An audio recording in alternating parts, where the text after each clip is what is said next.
I've been thinking that there are ways to address these clergy crisis issues. I sometimes I wish that we could just gather up a whole bunch of clergy and take them on a field trip, or maybe even something bigger and better than a field trip, like a real bona fide getaway somewhere that's quiet.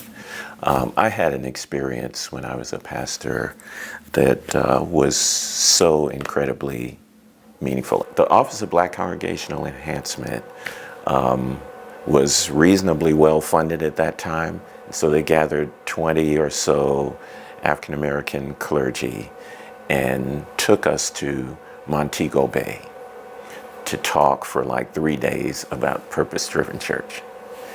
And the conversation was really good, but Montego Bay was really good. So we had, specific time of being a gathered community. We worshiped together, we read, we had small groups, we had large group sessions, and we talked about our congregations. We talked about ways to revitalize our congregations, and then we went snorkeling. It was great. So the gift of that for a lot of us was in the snorkeling, and it was in the breakfast in the morning of papaya and mangoes, and just being away in a very different space, in an environment that was refreshing. And I wish we could do that. I wish Johnson C. Smith could gather up clergy and just make this a regular thing for times of renewal. Just step away from the work that we do, go someplace, eat some good food, spend some time on the beach or in the mountains, or some pastoral setting. From the vantage point of a theological institution, a theological seminary like ours, the irony is that we're designing educational programming. But probably the last thing that clergy people need is an educational program when they're burnt out. What they probably need most is space, just to sit with themselves, sit with God, be in community with other people.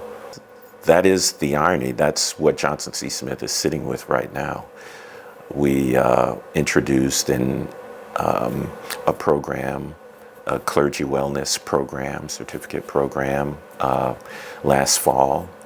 And we have now taken that program back to the drawing board, because it is apparent that despite our need to create educational programming, that's not necessarily the need of clergy who are burnt out. Part of my work as a president of the seminary is to connect with donors who would want to support this work. There are clergy who are stuck and who are burnt out, who really need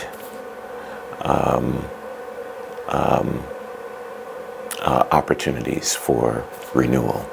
It's incumbent upon us, and especially incumbent upon me, to put myself into contact with donors who really understand that there is a significant connection between the well-being of the pastor and the ability of the entire church, the entire congregation, and the church at large to be the church that it's called to be.